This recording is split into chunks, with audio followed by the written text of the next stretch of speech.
We're about to turn the page on what feels like an awkward phase for Simpsons video games. The first half of Acclaim's time publishing Simpsons games was all about rushing out as many games as possible. They didn't really stop this approach, but comparing 1991 to 1994 shows how much Simpsons games changed during this era. For Christmas 1991, there was Bart vs. the World for consoles and Bart Simpson's Escape from Camp Deadly on handhelds, compared to 1994, which had Virtual Bart for consoles and Itchy and Scratchy and Miniature Golf Madness for handhelds. Acclaim was all about making as many games about Bart as possible, as he was the most popular Simpsons character, but by 1994, they had reached the end of the road for different concepts to create games based on Bart. At the end of Acclaim's era, they decided to change course and gave us 2 games about Itchy and Scratchy instead. The first game was Miniature Golf Madness on the Game Boy, which released in November 1994. This was followed by the Itchy and Scratchy Game, that released in early 1995 on the SNES and Game Gear. The connection to Bart is still somewhat present, but a game based on a cartoon within The Simpsons lacks that direct connection to the show, and is less appealing than Bart taking on aliens to save Springfield or Bart travelling the globe. The games before were for people who loved Bart and The Simpsons and wanted to play as Bart in a video game. Games like Bart and the Beanstalk, Virtual Bart and Miniature Golf Madness don't scratch that same itch. The game we're looking at today, the Itchy and Scratchy game, certainly falls within the same forgettable category of Simpsons video games. The Itchy and Scratchy game was developed alongside Miniature Golf Madness, as a big push for Itchy and Scratchy from Acclaim. You might recognise this advert for Itchy and Scratchy, as this kitty litter advert showed up multiple times, including in magazines like EGM. This advert shows 4 different SKUs at the bottom, showcasing Acclaim's multiple game approach for Itchy and Scratchy. Similar to Virtual Bart, due to all the damage that Acclaim had done to the Simpsons video games brand by 1994, the Itchy and Scratchy games didn't stand a chance to succeed.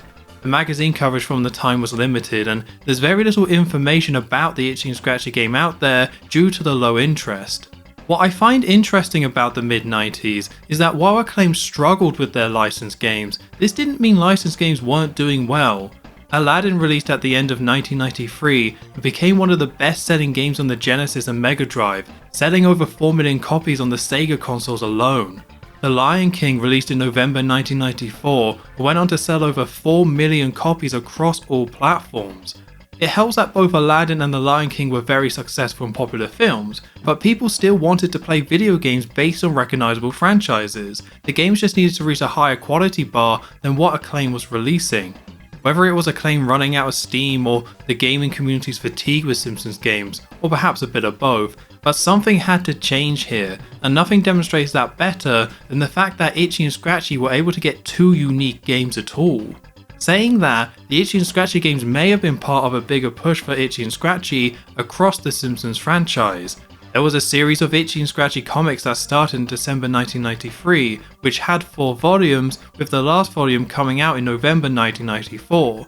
Skybox released multiple sets of Simpsons trading cards, with one series in 1994 being solely based on Itchy and Scratchy, and another set of cards that, if you combined the back of them all together, it gave you a poster for a second Itchy and Scratchy movie. I also found a couple of Itchy and Scratchy t-shirts online that apparently are from 1994. There were lots of other Simpsons merch in 1994, Bartman was receiving similar treatment at the time, but it's possible that these Itchy and Scratchy games were developed as part of a marketing strategy to push and sell more merch based on Itchy and Scratchy. I can't say this for sure, but it would explain why Acclaim would think it would be a good idea to make Itchy and Scratchy games. While Beam Software developed Itchy and Scratchy and Miniature Golf Madness, it was a British developer called Bits that handled the Itchy and Scratchy game. If you've seen the other videos in this series, you can probably guess what I'm going to say next. Bits was a developer that made several licensed games that are considered to be low quality, and they handled a few different ports during the 90s. They did manage to stick around during the 3D era of games, with the most notable game being Die Hard Vendetta, an FPS that was first released on the GameCube back in 2002 and is considered to be quite mediocre. I've done this song and dance too many times now to believe that the Itchy and Scratchy game is likely to be something enjoyable. From the game's concept, to its developer, to the fact that this game has been forgotten like all the other Simpsons games from this time, it all points to this game not being very good. It's strange that it even exists in the first place.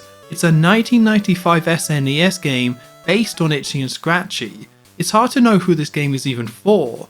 Even if licensed games still had a market during the mid-90s, this could only be interesting to a very small subset of the Simpsons fan base. It's difficult to think of a licensed game that uses a more specific and niche idea as the Itchy and Scratchy game. The success of The Simpsons as a TV show and there being a lot of merchandise that people had of The Simpsons helped make them a recognisable brand, but that wasn't the case for Itchy and Scratchy. Why would a kid who's deciding what games they want to play choose Itchy and Scratchy over Mario, Sonic, Donkey Kong or any other game based on a TV show? It'd be like if there was a South Park game called the Terrence and Phillip game. They are recognisable characters to fans of South Park, but you wouldn't trust that enough people know who they are for a game based on them to be successful. Fun fact about the Itchy and Scratchy game, this is the only Simpsons game that had a physical release that doesn't have Bart on the cover. The early games were all about Bart, so he was always front and center, but even when they moved away from Bart, he's still always somewhere on the cover, even if it was more in the background. The only other examples I could find of covers without Bart are the Nintendo DS and PlayStation 3 versions of the Simpsons game, although don't worry all you Bart fans, they made sure he was on the back of the case instead. Another fun fact is that according to multiple internal Acclaim documents from the time, this game was called the Itchy and Scratchy Show initially, before releasing with the name the Itchy and Scratchy Game instead. That's enough trivia though. Let's take a look at Acclaim's swan song for the Simpsons franchise and see if they could end on a positive note, even if history tells us that that's unlikely. We start with the developer logos as Itchy and Scratchy chase each other across the screen, followed by the title screen with the Itchy and Scratchy logo. Selecting New Game takes us into the first level, but not before showing an animation of Itchy and Scratchy hitting each other and a TV screen with an in-game title card for the level. On paper, they have all the right elements for the opening moments of the game to make it feel like Itchy and Scratchy.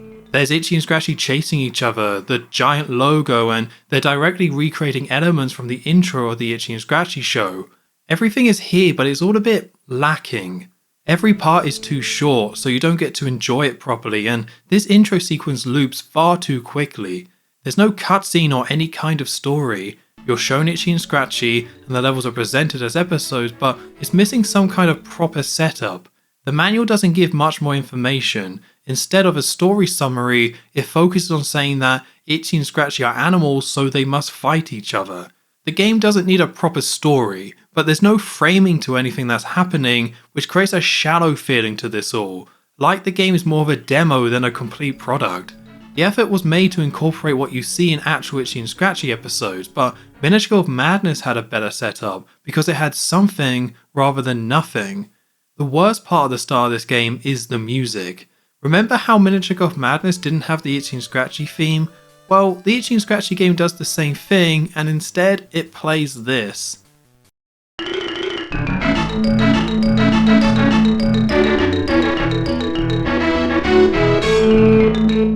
Not only does it not use the theme, but the replacement is very unpleasant and is played before every level of the game. The music is a good example of them trying to recreate Itchy and Scratchy, not going all the way with it, and the presentation feels unfinished as a result. Unfinished is likely the correct word as, according to the cutting room floor, there was unused dialogue in the game. There are conversations between Lisa and Bart discussing each of the levels like they're watching them on TV, and there are lines from Krusty like he's presenting the game. This framing would have gone a long way. Having it be Lisa and Bart actually watching the Itchy and Scratchy show doesn't add any real plot, but it would have made it feel better connected to The Simpsons and given the game more of a point. The little details are important in 16-bit games, and when you have something like this that doesn't have them, it stops it from feeling like a full game. Selecting New Game starts the first level, Jurassic Bath. Each level of the game, which the manual refers to as cartoons, involves you playing as Itchy and needing to attack Scratchy until his health bar is empty. You run and jump around, you can attack with a hammer or find extra weapons that have limited ammo. You also have enemies to avoid or take out, and you can find extra items like health by exploring each level. The Itchy and Scratchy game could be labelled as a platformer based on that description, but that doesn't properly describe it. It has more mechanics than something like Super Mario Bros, but the level design is very basic. There is very little in terms of proper platforming, because the levels are more like open arenas than full levels. If you try and play it as a normal platformer, you won't make any progress. The goal is to defeat Scratchy. The level is a space where you can run around, find items, and seek out Scratchy to attack him. There are issues that you will experience with this game early on, but the overriding feeling that you will get is confusion. The first level is very easy, where Scratchy doesn't attack you much and there's very few obstacles, so you're free to explore to see what you find. Most of the level is a series of platforms that don't go anywhere, apart from one door at the end which has a giant danger sign above it. This door goes to a small area where there's a rampaging dinosaur and you collect a couple of tokens and then leave. After that, you can't go any further to the right and have to go back. The game doesn't attempt to explain itself in any way, but the first level is so easy you don't have to figure out that much. Scratchy randomly appears, you attack him, and eventually you'll kill him without trying as you're exploring to see if there's anything of interest to find. You're figuring out the basics, but this isn't a standard platformer at all, and it makes no attempt to really ease you in. It doesn't help that this level is dinosaur themed. I guess an Itchy and Scratchy episode about dinosaurs is possible, but it's not a good fit for the first level of the game to help you understand its premise. The music is also strange. It's not as unpleasant as the title screen music, but is a mix of being plodding and also energetic. It's bland, but it's too in your face and annoying to be able to tune it out. There's also a part that sounds suspiciously similar to the Flintstones theme.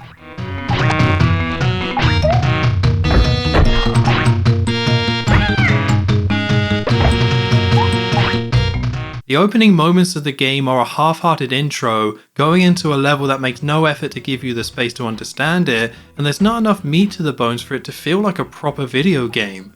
It's bad because it's aimless, because the mechanics are unclear, and the game presents itself like it's a traditional platformer, but it's not. Defeating Scratchy finishes the level, fading to black and taking you to the second part of the episode. You're now fighting Scratchy again, but as a boss rather than an enemy that's running around. Every level has a boss fight, and for Jurassic Bath, it's Scratchy throwing rocks at you while riding a giant tortoise with wheels. This boss requires you to avoid Scratchy and throw bones at him to do damage. You don't really need to use any tactics due to how easy this is, but you will need to gather plenty of bones. In the platforming level for every episode, you can gather ammo for a weapon based on that episode's theme. These weapons can't be used in the platforming level itself, instead you can only use them to damage Scratchy in the boss fight. If you run out, then you need to grind a specific enemy to get more. It's not really fun, but this boss is easy enough that once again it ends up being confusing. It's bad, but there's no roadblocks in this game yet to make the other issues apparent. You fumble your way through this boss fight and that's kind of enough to beat it. Beating the first episode shows the Itchy and Scratchy animation again, before starting the second episode, The Medieval Dead. This level is similar to the first one, only swap out the dinosaur theme for a medieval one.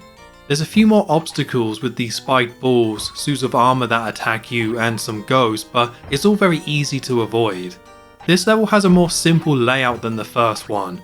In Jurassic Bath, you go to the right and there's a few different horizontal layers of platforms that you can jump up and down between. The Medieval Dead is a straight line to the right with a few obstacles thrown in. If you do reach the end, there's a hidden extra life that you can find by walking into a wall. The only section that is different is one part where you can climb upwards to find a few hidden items. You have to time your jumps as the platforms go in and out of the wall to climb up. The timing is a bit difficult and it exposes an issue with the platform collision in the game. They don't give you any wiggle room with allowing you to land on a platform when you only just don't jump high enough. Itchy has to completely clear a platform to land on it, and the level design puts you in multiple situations where you just can't quite make a jump. Itchy's feet are pretty small, so there's times where you think you've done it, but his tiny feet just didn't quite make it.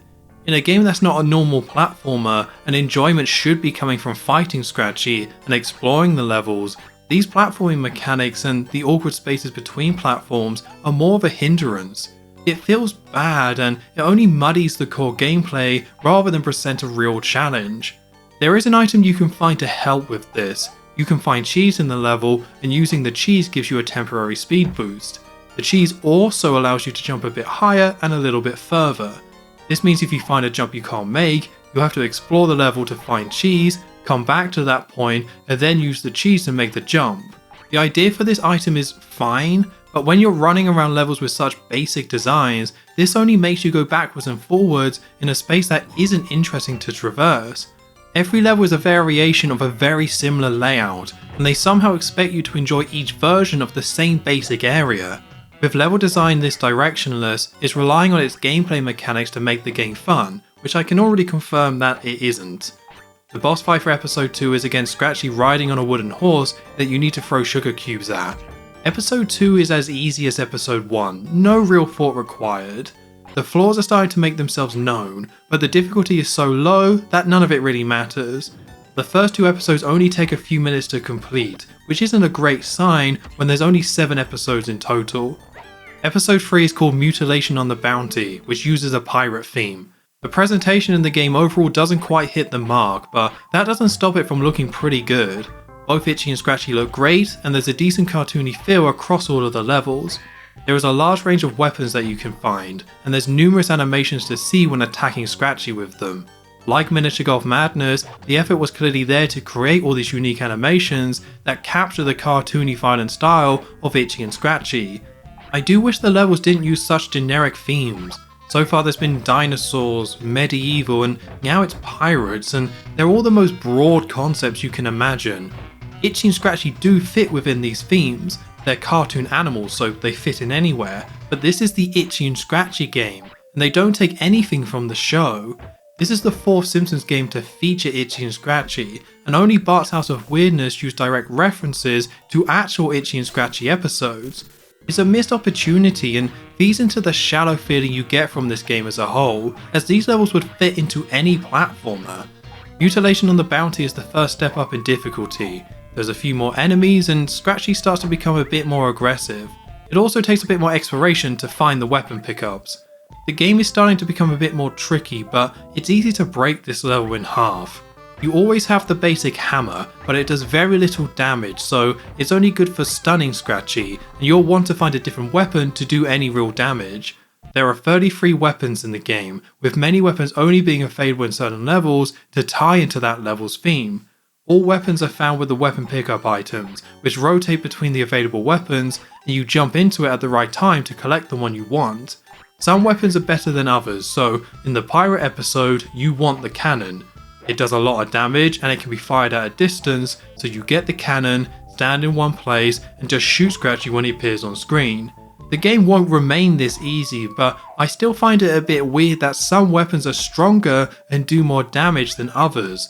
It creates situations like this where you don't have to play the game properly, but if all the weapons are only available in these specific pickups, then why are some weapons better than others?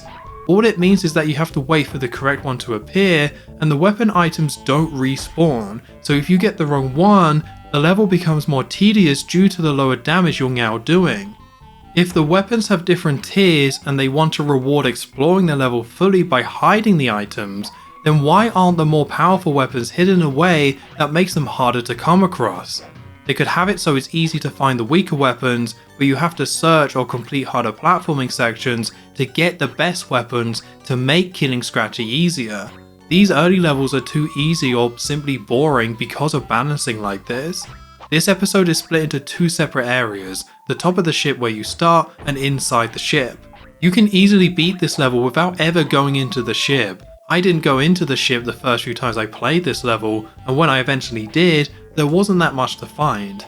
The boss fight for this episode is against Scratchy in a barrel, which has cannons pointing out of it. This boss has a bit more going on than the first 2, where you have to stand on fish platforms that go up and down, and time throwing cannonballs at Scratchy when he comes out of his barrel. I struggled with this at first as you have to land directly on the fish platforms, and if you're not used to the jumping, it's easy to miss and get reset. You get a good amount of control of Itchy in the air, so it's not that difficult. It's just the first time in the game that you're expected to use any type of precision. There's still a lack of thought needed when fighting these bosses. It's very easy to get hit as there's a lot of things that can do damage, but you only need to avoid some of the projectiles to win. They don't seem very well designed or thought out in terms of what you should be doing to beat the boss, but when they're easy, they're beatable, even if you're not doing anything skillful or interesting. Episode 4 is the Pussedion Adventure, an underwater themed episode. This is the most open level so far, being a bit more spaced out and having more platforms.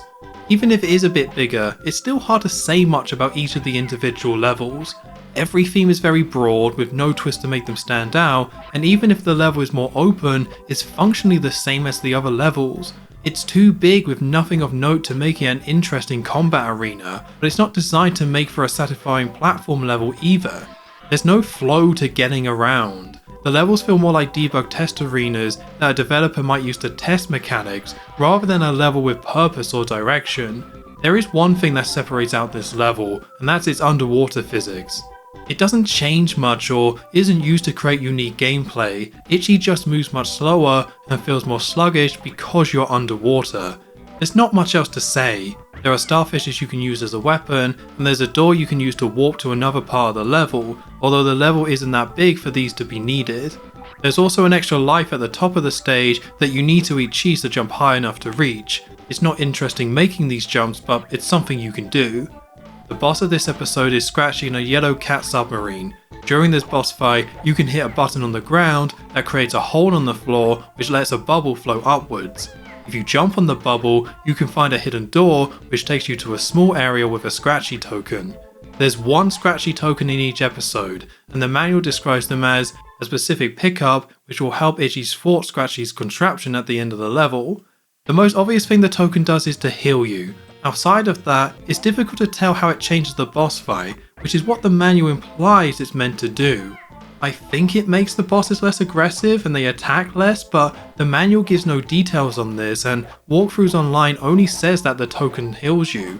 Scratchy doesn't take any more damage from your attacks after collecting the token, so whatever the changes are, they're quite subtle, or perhaps it's a feature that doesn't fully work.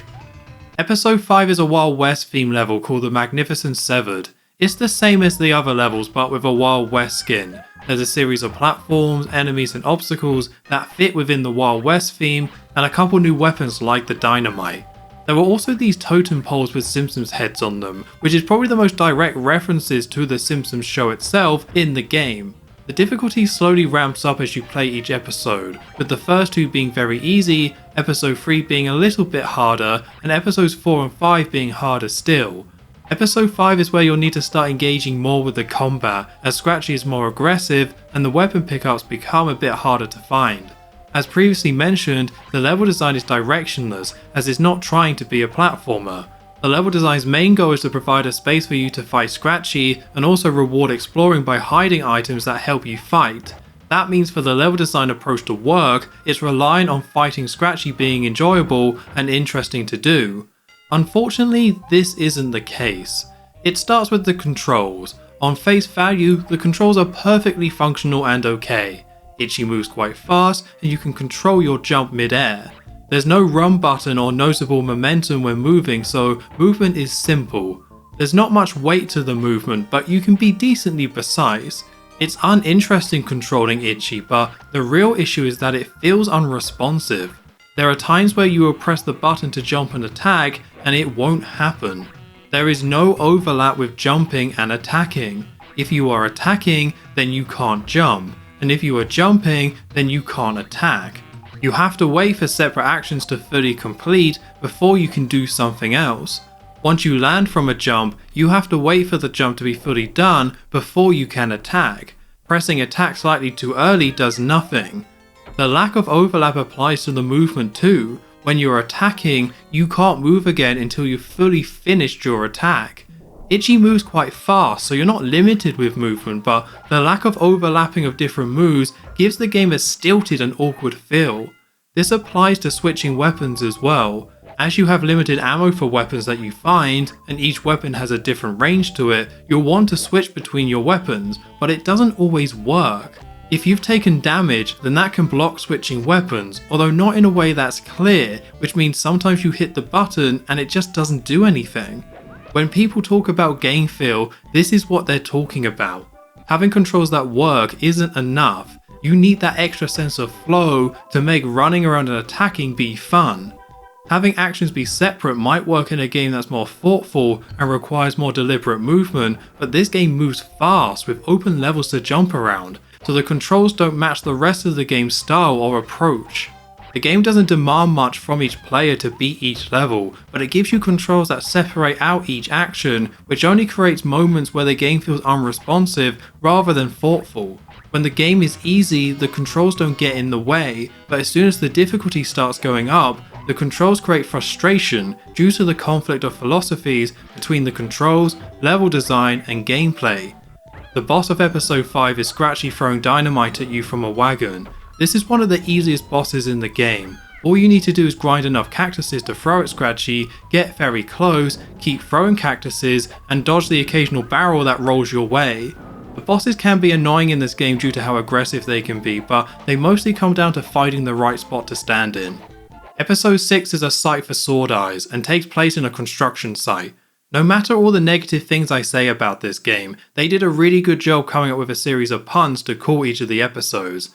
Level design wise, it's the same as every other level, although it is noticeably more frustrating to get around. There are two reasons for this. The first are the buzz saws. There are saws in the middle of platforms that have treadmills pulling you towards the saws. Getting hit by the saw does damage and you have to wait for an animation of you being cut in half. The platform is too small and the movement isn't dynamic enough to make avoiding the saws feel okay to do. When there are enemies around or Scratchy shows up, it's very easy to get locked into attacking and then go into the saw. The second reason this level isn't fun to get around are the spacing of the platforms. Quite a lot of the platforms are spaced so you can't quite jump high enough to reach them, so you have to use cheese to jump higher or sometimes go around. In the later levels you find less cheese, which makes this mechanic more annoying to deal with.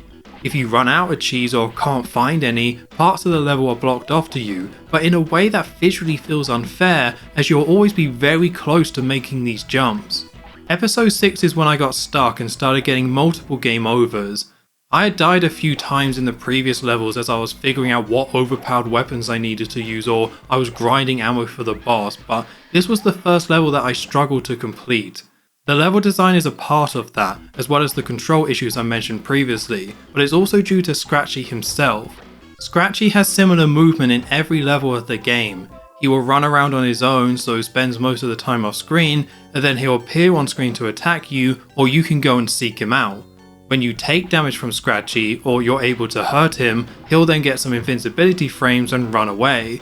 You repeat this cycle of him appearing and you attacking each other as you explore the levels to find items, and eventually you will kill Scratchy or he'll kill you. The way they increase difficulty for Scratchy isn't with his movement, it's how much he will attack. In the early episodes, Scratchy comes across as quite dim, as he'll run on screen but will jump around or stand near you without doing anything. By the time you get to episode 6, Scratchy will attack you very quickly. For every episode, Scratchy has 3 to 4 different weapons that he'll cycle through. He always starts off with the default hammer, but he'll shortly start switching between the stronger weapons, which are the same weapons you can find in the level. He never runs out of ammo and will switch between the different weapons at will. What this means for episode 6 is that Scratchy can appear on screen, instantly throw dynamite at you and then run away. You can try and stand still and just react when he appears, but he's so fast that you're more likely making it harder to avoid Scratchy by standing there and waiting. The dynamite remains very powerful to use against Scratchy, so you'll want to get it for yourself and hit him before he hits you. Now that you have to deal with a more aggressive Scratchy, all the problems of the game pile on top of each other. The awkward controls become more frustrating, as you're relying on them to be consistent when trying to avoid and attack Scratchy. The item system becomes awful, as there's so few weapon pickups and it's now easier to miss your attack, potentially leaving you with only the hammer, which does very little damage. The hammer is also very easy to miss. It's more precise than you would think, and once you attack, you're locked in for a second before you can move or do anything else. The issues with this level with the saws and the platform spacing are worse when you're dealing with an aggressive Scratchy chasing you as you're trying to explore and find the different item locations. With the last 2 episodes of the game, it transforms from being confusing and unremarkable to something that feels truly bad. Beating this level becomes about finding the right spot and picking the right weapon to take out Scratchy in a way that confuses Scratchy's AI. If you engage with the mechanics of the game, it's overly difficult and lacks anything fun, so the solution is to almost manipulate how unbalanced it is to cheese through everything. It's hard to see a way how this game could be enjoyed. At best you'll find a way to break it in half and burn through all the levels easily. A sight for sword eyes is going into the Simpsons video game Hall of Shame. You could argue the next level is worse, but it deserves a place as one of the worst Simpsons levels due to how badly it exposes this game's flaws. The boss for this episode is one of the more difficult ones, although it's a bit more interesting than the first level of the episode. Scratchy isn't a type of digger that will charge at you. You'll have to grind bricks from enemies, avoid the bricks falling from the top of the screen, and throw bricks at Scratchy. All the parts are there for a good boss, but the patterns feel too random. Scratchy seems to react to where you're standing, as he'll come close to you, and you can also bait him backwards, but there's no sign to when he's going to charge at you. There's also no sign to where and when the bricks will fall, so it comes down to reaction time, which feels unreasonable with these controls. Something positive about this game is that it doesn't have a strict game over system. You do have lives, and running out of lives does result in a game over. Instead of resetting you to the beginning of the game, you can continue, which takes you to the beginning of the episode you're on. The only time that you lose any progress is if you die to a boss, as that'll send you to the beginning of the episode. There are infinite continues, so as long as you don't turn off the SNES, you can keep trying until you beat it. Up to this point, this is the most generous game over system of any Simpsons game. Krusty's Funhouse restarted you at the beginning of the world, and the Simpsons arcade required money to keep going. I like that the Itchy and Scratchy game has infinite continues, but this game is so short that it probably didn't need to do this. The only reason infinite continues is useful here is because the game is boring and frustrating, so I can only give it so much credit.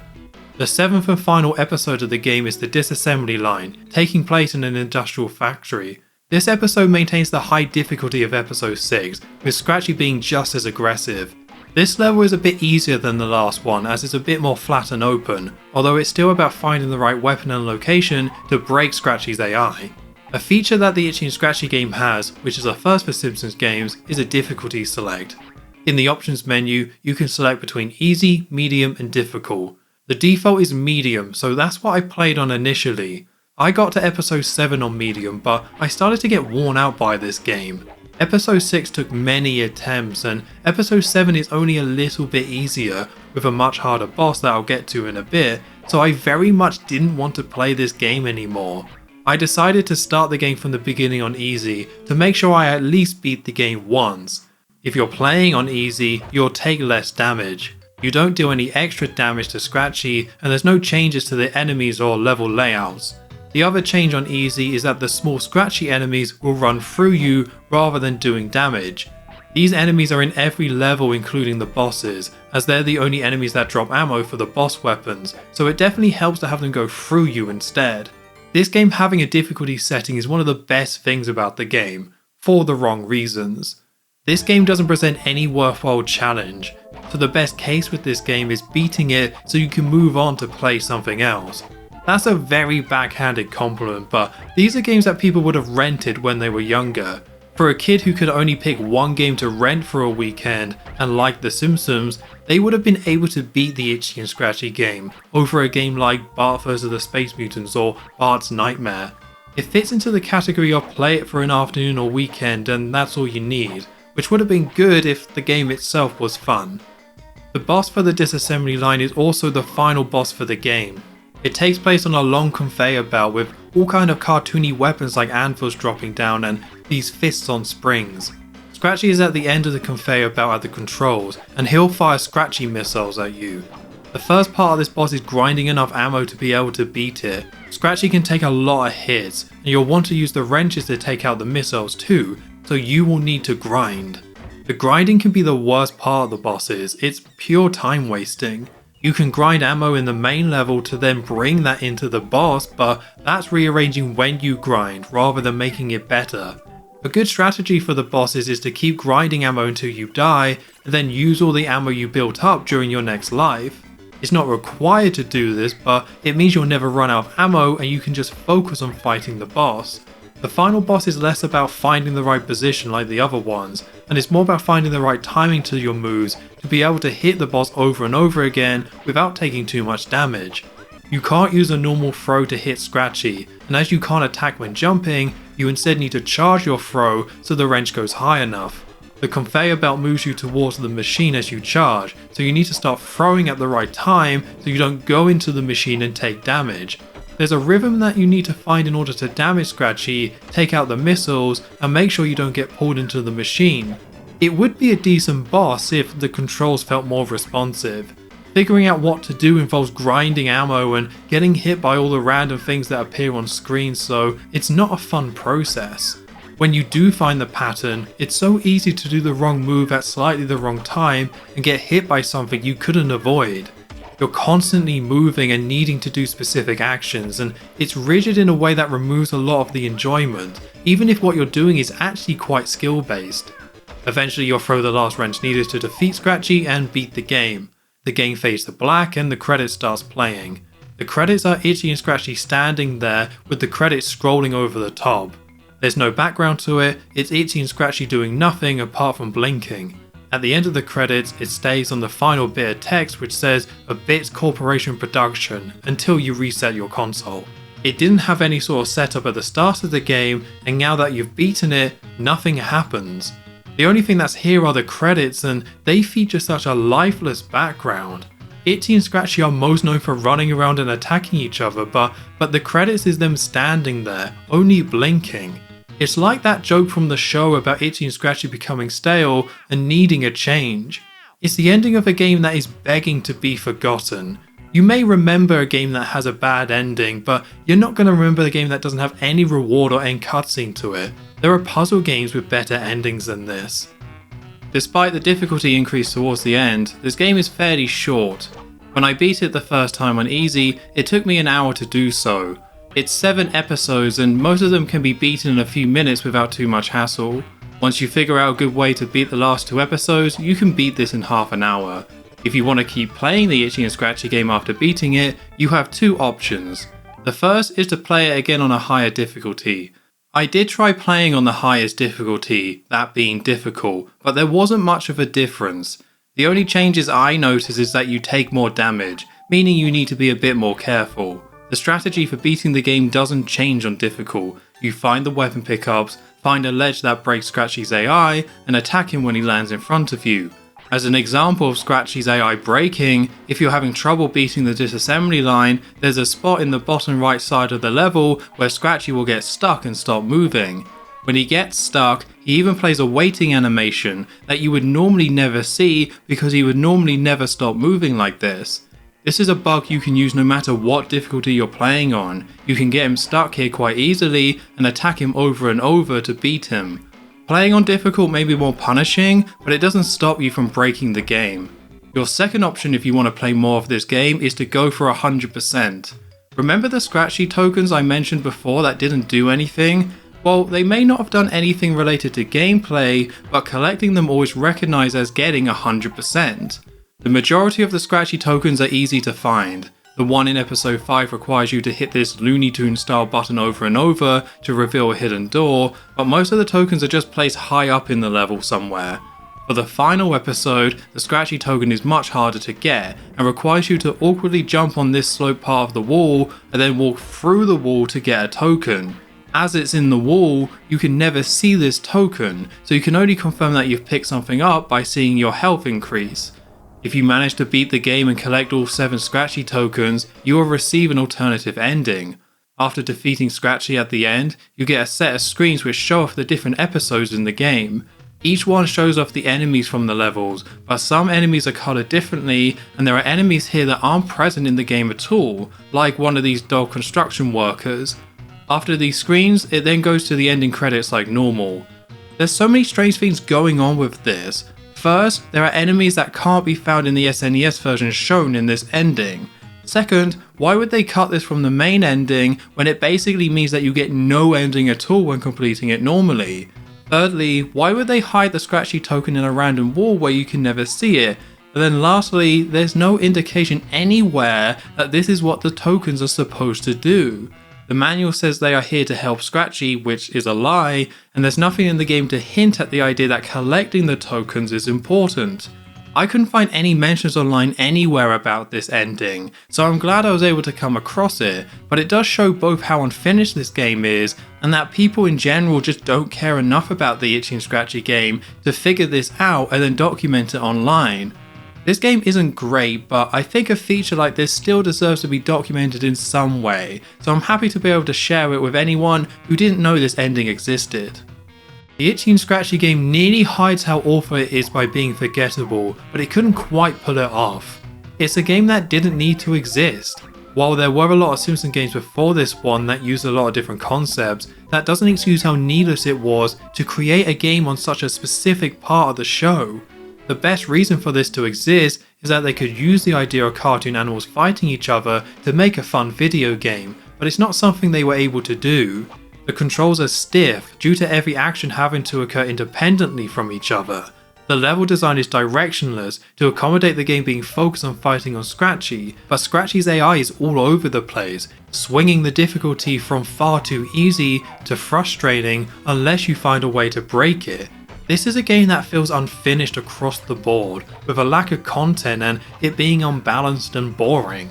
It's a game that never found the fun within its premise. It never creates situations that are satisfying, rewarding, or enjoyable in any way. It's very basic, with the little ideas they do have either not having enough depth to them, or they contradict other parts of the game. With the lackluster presentation, generic level themes, bad premise, and empty gameplay, this is a game that has next to no value. There are much more frustrating games, even much more frustrating Simpsons games, but you'll remember playing something like Bart's House of Weirdness or Bart's Nightmare. The Itchy Scratchy game is a train wreck, but not in a way where two trains collide at high speed in a major city to create a giant mess, which is how I would describe Virtual Bart on the SNES. It's more a train with no passengers on it, malfunctioning in the middle of nowhere, causing it to be stuck and unable to move. It doesn't work as a video game, but there's nothing interesting to see here. The Itchy Scratchy game is half an idea for a video game that isn't that good in the first place, and then the game itself wasn't finished. History has already forgotten about this game, and it'd be nice to say there are interesting things in this game to say to people who are curious about it to go and give it a go, but I can't do that. It's bad, boring, and an hour of your life you won't remember. For ranking the Itchy Scratchy game, the best place to start is Bart and the Beanstalk and Miniature Golf Madness, as they are ranked low on the list due to their concepts. Both of these games are much more functional than the Itchy Scratchy game. They are much more playable, and you can see them as decent games, even if they end up being mediocre at best. If we go back to the idea of the Itchy Scratchy game being a rental, then something like Virtual Bart on the Mega Drive and Genesis fills that role much better. Virtual Bart is much harder to complete, but it has variety, and you can enjoy the better minigames like Virtual Class Picture. Jumping to the SNES version of Virtual Bart, the Itchy Scratchy game is better than that. The difficulty setting and infinite continues saves the Itchy Scratchy game from being at the bottom of the list. It's much more beatable and it doesn't compete with the low moments of Virtual Bart. The final comparison to make then is with the Sega versions of Bart vs the Space Mutants.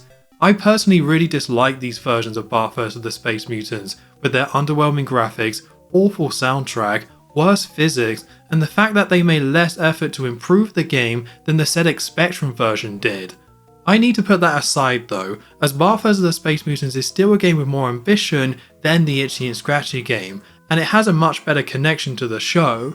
If you're a Simpsons fan, both of these games are still bad, but Bart vs the Space Mutants is more worth your time. That puts the Itchy and Scratchy game at the bottom of the list, only above Virtual Bart for the SNES. Perhaps it should be a bit higher, it's just hard to justify saying this is more worth playing than almost all of the list.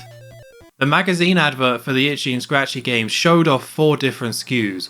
One of these games is the Game Boy game Miniature Golf Madness, leaving 3 different versions of the Itchy and Scratchy game. We've already covered the SNES version, so let's jump to the Game Gear one next. This version came out at the same time as the SNES one, going by this marketing document from Acclaim. The Game Gear version was also developed by Bits, so this isn't like the Imagineering games where different developers handled the different ports. The original developer ported the game to handhelds themselves. When booting the game, we get a very basic credit scroll, which reveals that Acclaim was the publisher for the Game Gear port. That might not sound like much, but every other Sega Simpsons game was published by Flying Edge, who were a separate division in Acclaim who published Acclaim games for the Sega platforms. It was only at the end of the 16-bit era that Acclaim started publishing under their own name for Sega, and it shows how late the Itchy and Scratchy game was released. While it was made by the same developer, the Game Gear version ends up having a lot of differences.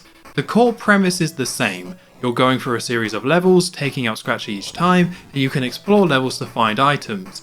The game has been simplified as part of getting it onto the Game Gear, which is most obvious with the graphics as there's less detail, but some mechanics have been reworked. The items are different with the Scratchy icon and health pickups being removed completely, and there's a new shield item that makes you invincible for a short time, and a clock that increases how much time you have left to complete the episode. You don't pick up items automatically. When you attack them, you use them there and then. You can't store weapons or cheese anymore due to the limited buttons on the Game Gear, meaning you use whatever you find straight away. You're more limited as you can't store weapons, but they've changed how the weapon pickup works, so each pickup now gives you a specific weapon. There are extra weapon pickups in each episode to allow you to use a bigger range of weapons, and it feels much better balanced. I didn't realise it at the time, but when I was criticising the weapon pickups in the SNES version, the Game Gear version functioned exactly how I wanted the weapons to work. The weapons that aren't as good can be found easily, and if you want the more interesting weapons, you have to explore the level more so you can find a specific pickup. Because there's more pickups, you don't have to worry as much about running out of ammo completely, although you'll still want to be careful when using a stronger weapon. I don't like that there are no health items anymore, but having better weapon balancing more than makes up for it. The cheese has been improved as well, as you now have to use it in the exact location that it's in, which means there's no moments where you have to go and get cheese and bring it back to jump to a higher ledge. When you're running around after using the cheese, it also hurts Scratchy, which makes it much more useful. The Game Gear version reduces the number of episodes down from 7 to 6, with the Pussedion adventure from the SNES version being completely cut. The order of the episodes was slightly changed, so a site for Sword Eyes and the Magnificent 7 have been switched, making the Magnificent 7 the second to last level before the Disassembly line. Alongside one of the episodes being cut, all the bosses have been removed. There are no bosses. Every level has you take out Scratchy once and then you move on to the next episode. This means you no longer have separate weapons for the bosses that you have to grind ammo for. The SNES version was already light on content, so these cuts make the Game Gear version feel even lighter.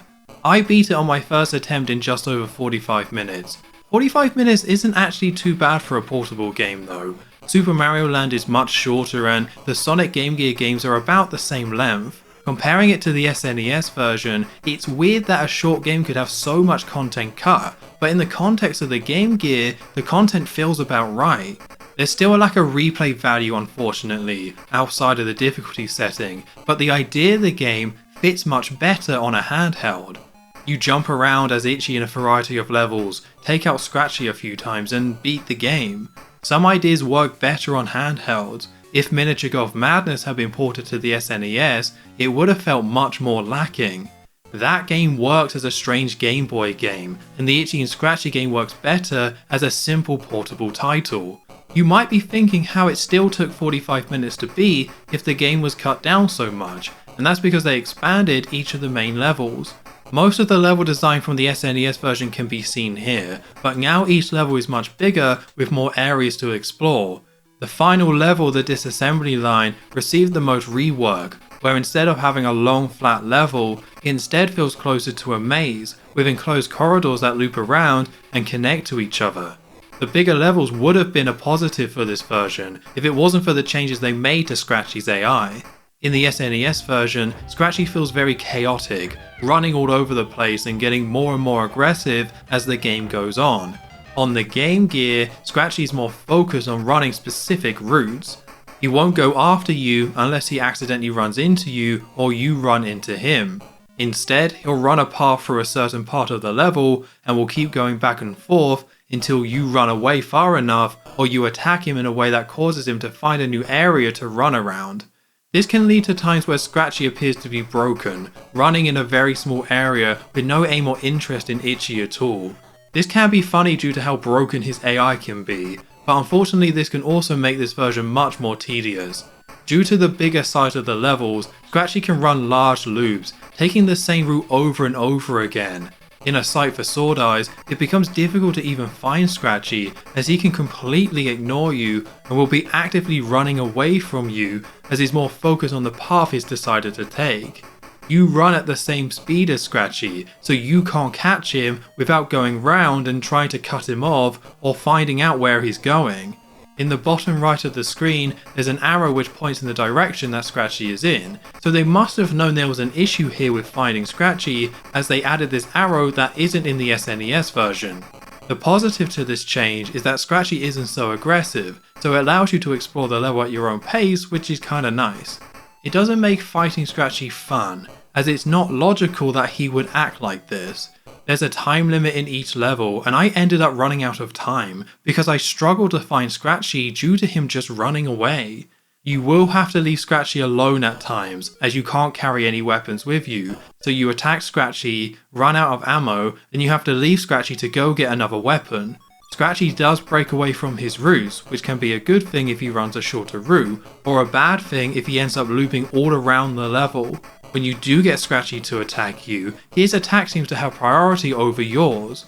If you go up to him straight on, he'll normally get his attack out first, like he interrupts your attack in a way that you can't do to him. The game has less frustrating moments as Scratchy isn't so aggressive, but it's now more of a chore to even find Scratchy, and you're still trying to break his AI in this version, just in a different way, like trying to get him to run a short route to be able to attack him multiple times. For the Disassembly line, I tried playing it properly, by exploring and finding different weapons to attack Scratchy, but that didn't work very well, so instead I found a spot where Scratchy kept running in front of me and used the hammer over and over again until he died. Something else strange about Scratchy is that the health bar doesn't always update. I believe your attacks are always working, but it doesn't show Scratchy taking damage each time you hit him, which means you have to trust that you are doing damage because eventually the health bar will go down. When playing the first level, his health bar was gone and the level didn't complete at first, and it turns out the health bar has to completely disappear for it to count as you killing Scratchy, and it can take multiple hits for that to happen. It all feels a bit unfinished. On the SNES version, it was unfinished because the mechanics were a complete mess.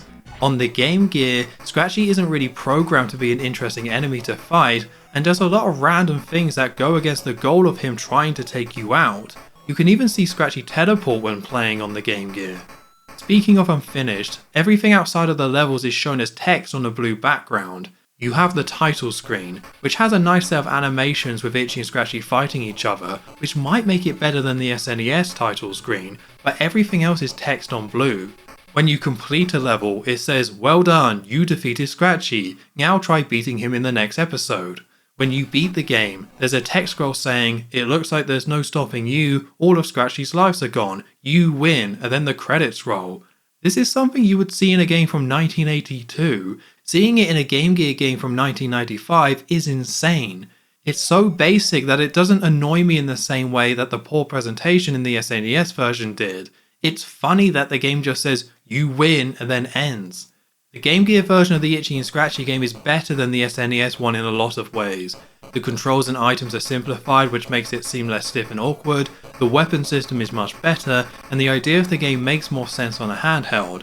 Having no bosses is a loss, but the bosses were never good on the SNES, and it's nice not having to worry about grinding ammo all the time. With the bosses removed, one of the episodes being missing, and the very simple presentation between levels, there are a lot of downgrades compared to the SNES. I'm still going to say the Game Gear version is better, because it is a better fit for the Game Gear, and they did make improvements. I'm going to put it one place higher above the SNES version on the list. When comparing this to every other Game Gear Simpsons game, the Itchy and Scratchy game is the most forgettable and broken. It's just broken in a less frustrating way compared to the SNES version. There's only one other version of the Itchy and Scratchy game to look at, and that's the Genesis and Mega Drive release. I've left this version until last because it never officially came out. Despite it being advertised alongside the other Itchy and Scratchy games, it never officially released. According to Acclaim's internal documents, it was scheduled to ship in January 1995, alongside the SNES version. This document was from October 1994, making it a very late decision to not release the Genesis port. It was so late that a full ROM of the Genesis version can be found online. According to the cutting room floor, the build is dated January 1995 and it was leaked in February 1995, so seemingly it was finished and ready to go. I was able to get a repo version of the game on a Genesis car. This is in no way official, but it's cool that you can play this game on proper hardware even though it never came out. The Genesis version really is the same game as the SNES one. There are changes that I'll talk about, but more than any other of the SNES to Genesis ports for Simpsons games, these two versions are very similar. There's no major graphical differences, unlike games like Bart's Nightmare or Krusty's Funhouse, and the content is 95% the same. There are three main changes between the two versions. The first is the music. It's a Genesis game, so it's using a different sound chip, meaning the tracks have been redone to fit Sega's hardware. I like the Genesis versions of these songs a bit more. The music isn't quite as in your face as on the SNES. The title screen music even sounds much closer to the proper Itchy and Scratchy theme.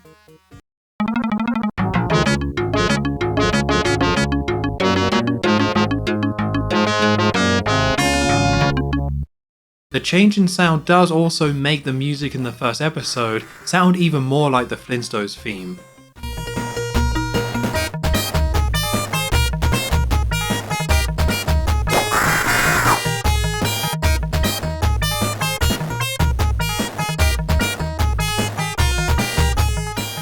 The second main change is that when Itchy gets hurt, he has this animation where he's thrown backwards and then you respawn back where you took damage. It slows down the gameplay in a way that doesn't feel necessary, and there are times where, like on the third boss, where getting hit by the cannon now pushes you backwards and resets you, making the fight harder. The third main difference and the most positive change is how Scratchy works. He still jumps all over the place, but they reduce how aggressive he is. He'll still attack you, and he does go for you unlike on the Game Gear, but he won't instantly start attacking you as soon as he appears on screen. He's more likely to use his hammer as well, and doesn't rotate to the long-range weapons as often. Scratchy also now exists off-screen. On the SNES, if Scratchy wasn't on screen, he basically wasn't in the game, and would be teleporting around so couldn't take any damage. On the Genesis, he can now take damage off-screen, so you can fire a long-range weapon at Scratchy when he's off-screen, and he'll still take the hit. This means he can even take damage from objects that hurt you that are placed in the level. This is also true in the SNES version, but now if he finds himself in a dangerous area, he'll keep hurting himself. That's how I beat the Wild West episode. He killed himself off screen. It still doesn't feel like Scratchy functions correctly, but these changes make it much more reasonable to fight Scratchy in this game. There's much less frustrating moments, although that only means there are more boring ones, as the changes to Scratchy doesn't make him more fun to fight, just easier. There's a few other changes that I noticed. Some of the weapon pickups will respawn after collecting them, which is very helpful as it means you'll never run out of weapons in a level, as long as you can find one that respawns. There are different animations for when Itchy and Scratchy take damage, such as when you're using the cannon, the head will now come off the character. I read online that some of these animations were removed on the SNES due to censorship, which may be true, but the SNES version features animations like showing them being cut in half, which seem much worse in my opinion. There are a few tweaks to the enemies throughout the game. They're mostly the same, but an enemy may be moved to a different spot, and episode 4 now has new jellyfish enemies that weren't seen on the SNES. A few of the bosses have also been tweaked on the Genesis. The episode 3 boss now only has one fish to jump on rather than two. The episode 5 boss has a barrel that, on the SNES, it could bounce left or right, but on the Genesis it will only bounce to the right. In the episode 6 boss, you can't directly attack Scratchy with bricks like on the SNES. Instead, you have to wait until the machine raises its front and then throw a brick at a specific point to do damage. It doesn't make much sense as where you throw the bricks don't actually hit Scratchy, and it's oddly precise where you need to throw this brick. I didn't make it past this boss, not because it's hard, but every time I defeated the boss, Scratchy would stop moving and nothing would happen. I tried it a few times and always hit this progression blocker, so it appears the boss is broken. A quick search online shows that it can be beaten on the Genesis, so I don't know why it doesn't work for me. Even despite hitting this issue, it's fair to say that the Genesis version is better than the SNES one, and even better than the Game Gear one. The tweaks to the bosses make them more difficult, but the changes to Scratchy makes him less aggressive and more reasonable to hit, making it feel fairer overall. These changes aren't enough to make the game fun, sadly. Just like the SNES one, the Genesis version doesn't find the fun with the idea of playing in an Itchy and Scratchy cartoon. It's dull, with the occasional annoying moment, and you're still finding the best way to break the game, rather than doing anything engaging. I'm not going to add it to the full ranking as it never officially released, but if I were to rank it, it'll likely be between Virtual Bar and Bartha's The Space Mutants on the Mega Drive and Genesis. Despite how forgotten and overlooked the Itchy and Scratchy game is, it represents an important point for Simpsons video games as a whole. It was the last game on a Nintendo home console until The Simpsons Road Rage in 2001, 6 years later. It's the last game that came to a Sega console with the Game Gear port. There were no Simpsons games on the Saturn or Dreamcast, making this the 7th and last Simpsons game for Sega. This is the last 16-bit Simpsons game. It would have been the last 8-bit one as well, if it wasn't for the Night of the Living Treehouse of Horror for the Game Boy Color. None of these moments are very impactful, as Simpsons games didn't go away after this, and there were still 13 Simpsons games released between 1991 and 1995 in total. It would be difficult to find a series that got so many unique games within a 4-year span. The real lasting milestone that the Itchy and Scratchy game represents is that it's the last Simpsons game Acclaim published. Even without looking at sales numbers, it was clear from their output in 1994 and 1995 that Acclaim was running out of ideas and that it was time to move on. For the next generation of consoles, the N64, PlayStation and Dreamcast, Acclaim shifted their focus to the next hot new animated TV show, that being South Park. They released 3 games for South Park, seemingly making no changes to their approach to licensed games, with the South Park games also being low quality. Maybe I'll come back and go into detail with these games a little later down the road. Quality was something Acclaim was never able to achieve. They seemingly only accidentally would release something good like with the Turok series, and their business model of churning out 6 out of 10 games was less fruitful as gaming moved forward. Low sales of their games led to Acclaim going bankrupt in 2004, with their assets being sold and Acclaim no longer existing as a publisher. I would like to be nice to Acclaim, to be able to look back on both the good times and bad times and say they were alright in the end, but just like when I talked about Imagineering, it's hard to see the positive. They landed on a gold mine with the Simpsons license, and they had a real chance to capitalize on Bart Mania and the increasing popularity of video gaming as a whole. If they were able to make just one good video game, people would still be praising the game today, just like with the Simpsons Arcade and Hit and Run.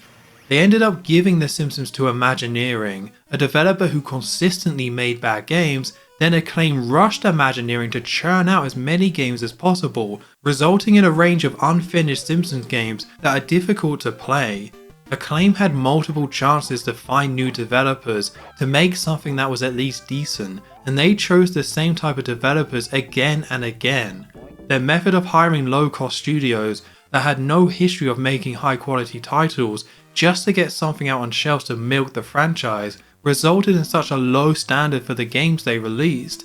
One of the better games, Krusty's Funhouse, was gifted to them by Audiogenic as a fully formed fun game that already worked, and all they had to do was convert it to make it Simpsons themed. The closest they came to something great was Bart's Nightmare, but anyone who played that game could tell you that it controls poorly, and minigames like the Temple of Maggie simply don't work, and they still released it with these problems anyway. I still have an appreciation for the acclaimed Simpsons games, is why I've spent so much time playing and talking about them, but as a collection of games, their era was a disaster. There were much better licensed games in the early 90s, and it's easy to imagine how much better Simpsons games would have been if someone like Capcom was given the license, or if Konami stuck with the franchise for a bit longer. The legacy of Acclaim and their Simpsons games is one that helped to create the negative stigma towards licensed games that is still felt today, and ultimately they disappointed so many Simpsons fans in the early 90s. I can still have fun with Escape from Camp Deadly, and I even like games like Bart and the Beanstalk, but Acclaim were the worst publisher to get the Simpsons license, and they created a bad reputation for the Simpsons games that the franchise has never fully recovered from. The poor quality of Simpsons games was not an accident or due to bad luck. It was a publisher that didn't prioritize making fun, high quality video games, and the success they achieved was on the back of the success of the licenses they were using, not on the video games themselves. Acclaim carried over the same mindset and approach for making video games from the 80s that led to the 1983 video game crash, and with how much video games moved forward in the 90s, their awful games stand out like a sore thumb. I can't feel sympathy for a video game publisher that made these choices for the Simpsons franchise over and over again, and it makes sense that karma will catch up to them years later. Acclaim is attempting to make a comeback now, and the first obstacle the new Acclaim needs to overcome is to separate themselves from the waves of bad video games that they made. I wish them luck, as that's going to be a huge task. And that's the Itchy and Scratchy game added to the list. Thank you very much for watching. If you enjoyed this look at the Itchy and Scratchy game, please consider giving this video a like or leaving a comment below. I'll see you next time for the Simpsons Cartoon Studio. It's going to be strange playing a Simpsons game not published by Acclaim, but after playing all their Simpsons games, playing with a cartoon maker on my PC like I'm 8 again sounds quite nice.